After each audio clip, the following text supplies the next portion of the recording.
क्या समर्पण करने से जीवन सच में बदल जाता है? क्या जिस प्रकार हम भगवान का ध्यान करते हैं तो भगवान भी हमारा ध्यान रखते हैं? क्या भक्ति में वाकई बहुत ताकत है? क्या हमारे जो भाव होते हैं वो भगवान ग्रहण करते हैं? इस तरह के बहुत सारे प्रश्न दिमाग में आते हों। ये प्रसंग मैं आपको सुना रहा हूं, बड़े ध्यान से सुनिएगा। आपके इन सब प्रश्नों का उत्तर है इसमें। हरे कृष्ण दोस्तों, मैं हूं अनुज शर्मा। श्री उमा भटियानी जी,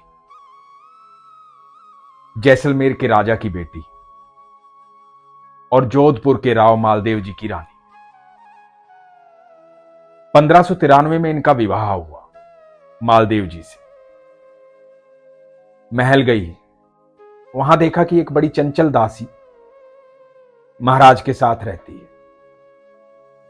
ये बचपन से ठाकुर जी की भक्त थी, अनन्य भक्त थी, बड़ा प्रेम करती थी ठाकुर जी से।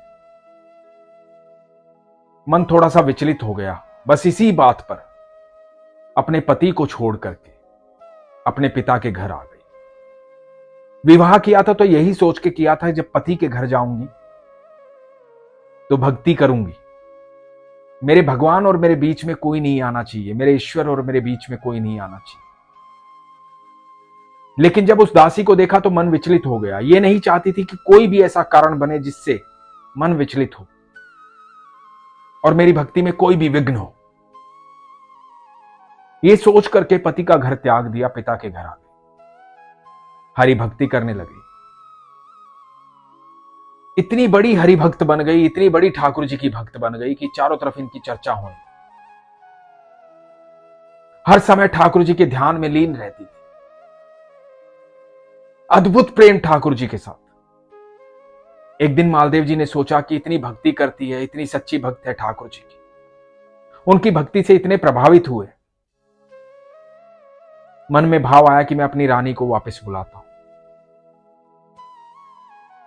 रानी को बुलाने के लिए भेजा उमा भटियानी जी को। यहां राजा के महल से इनके घर पर संदेश लेकर के राजा के मंत्री गए। जाकर उमा भटियानी जी को संदेश दिया, कहा कि महाराज ने कहा है कि आपकी भक्ति में कहीं भी कोई भी विघ्न नहीं होगा। आप जैसा चाहते हैं, जिस तरह से चाहते हैं, आप ठाकुर जी की भक्ति कीजिएगा, अपने ईश्वर की भक्ति कीजिएगा। आप महल चलिए वापस। पालके में बैठी हुई जैसलमेर से जोधपुर आ रही थी।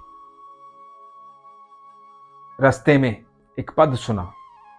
पद के मायने ये थे कि मान चाहती है तो पति को त्याग दे और पति चाहती है तो मान को त्याग दे, क्योंकि ये दोनों एक खूंटे के साथ नहीं बन सकते। बड़ा सत्य और बड़ा कड़वा वचन है। मन में भाव आया कि मेरे ईश्वर और मेरे बीच में किसी भी तरह का मान सम्मान नहीं होना चाहिए, किसी भी तरह की कोई शंका और कोई कारण नहीं होना चाहिए। वहीं रुक गई। और इस बात का सम्मान पिता ने भी किया और पति ने भी किया। दोनों ही उनकी भक्ति का सम्मान करते थे, इसलिए दोनों तरफ से आदर मिलता था।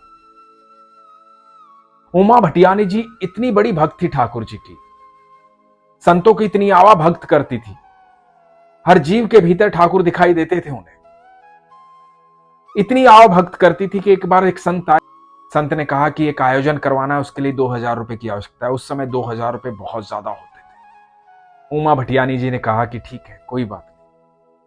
अपने सारे गहने बेच डाले और 2000 रुपए ला करके संत महाराज को दिए और कहा कि लीजिए, आप आयोजन करवाइए। इधर वो संत जो है 2000 रुपए लेकर के चले गए आयोजन के लिए। और इधर जब रात्रि हुई तो बताया जाता है कि उमा भटियानी जी के आंगन में वही कंगन, वही जेवर आसमान से आकर के गिरे। जब उमा भटियानी जी ने देखा तो वही कंगन थे, वही जेवर थे जिन्हें बेच करके उन संत को 2000 रुपए दिए थे। ये बात चारों तरफ फैल गई। उनको किसी चीज से कोई मोह नहीं था उमा भटियानी जी को, उन्हें मोह था तो अपने ईश्वर से था।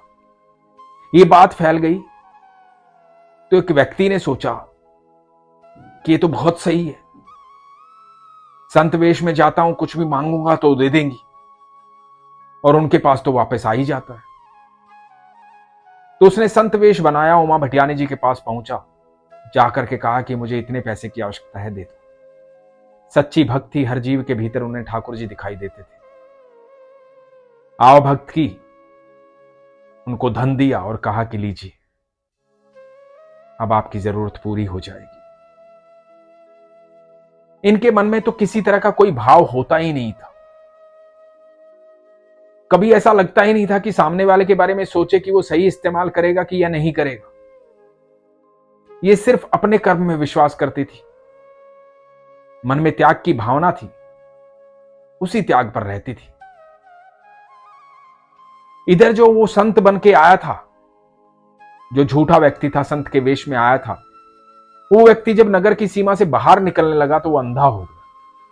वो अंधा हो गया तो उसे लगा कि सच्ची भक्ति, मैंने झूठ बोला, शायद इस वजह से हो गया। वापस नगर की सीमा में घुसा तो उसकी आंखें आ गई। अब उसने निर्णय लिया कि मैं नगर से बाहर जाऊंगा ही नहीं, इधर ही रहूंगा, इस धन का इस्तेमाल यहीं करूंगा। लेकिन बताया जाता है कि रात्रि में स्वयं ठाकुर जी स्वप्न में आए और ठाकुर जी ने कहा कि मूढ़, तो इस बात से भी नहीं समझा है कि तू मेरी सच्ची भक्त है। मेरे भक्त का धन भक्तों के लिए ही इस्तेमाल हो सकता है, सद्कार्यों में ही इस्तेमाल हो सकता है। तू मेरे भक्त के धन का दुरुपयोग करेगा, मैं तेरा सर्वनाश कर दूंगा। घबरा करके स्वप्न से उठा, निंद्रा टूटी, वो धन लिया, उमा भटियानी जी के पास वापस गया, वो धन वापस दिया। बताया जाता है जब राव मालदेव जी का निधन हुआ तो उन दिनों वैदिक प्रथा के अनुसार उमा भटियानी जी ने अपने पति के साथ सती प्रथा को निभाते हुए उनके साथ सती हो गई थी। ठाकुर जी की अनन्य भक्ति। दोस्तों, यह प्रसंग हमें बताता है कि जब हम त्याग की भावना रखते हैं, सच्ची भावना रखते हैं, आस्था रखते हैं और विश्वास करते हैं कि इस ब्रह्मांड में, इस अनंत ब्रह्मांड में, इस धरती पर जो कुछ भी है मेरे ठाकुर का है, मेरे ईश्वर का है, और किसी भी चीज पर मेरा अधिकार नहीं है, चीज मेरी नहीं है, कोई भी चीज मेरी नहीं। ये सारी भौतिक चीजें, सारी सुविधाएं, सब कुछ मेरे ईश्वर ने मुझे दिया है। जब इस भाव में रहते हैं और इस भाव से दूसरों की आवश्यकताओं को पूर्ण करते हैं तो यकीन मानना, ईश्वर आपके भंडारों को कभी खाली नहीं होने देंगे, आपके खजानों को कभी खाली नहीं होने देंगे। यदि आप नियत से और नियति से कोई भी कार्य करते हैं तो यकीन मानना, जिस कार्य में आप ईश्वर को साथ लेकर के चलते हैं, भक्ति पूर्ण करते हैं, सच्चे भाव से करते हैं, आस्था से करते हैं, उस कार्य में स्वयं ईश्वर आपके साथ ही होते हैं। तो आपके साथ कोई भी दुर्व्यवहार नहीं कर पाएगा, कोई भी आपके धन का, आपकी संपत्ति का, आपके भाव का, आपकी भावनाओं का दुरुपयोग नहीं कर पाएगा। उस व्यक्ति को लगेगा, जो आपके साथ धोखा करना चाहेगा, कि मैंने धोखा कर दिया है, लेकिन वास्तविकता यह है कि आपको कुछ कहने की आवश्यकता नहीं होगी,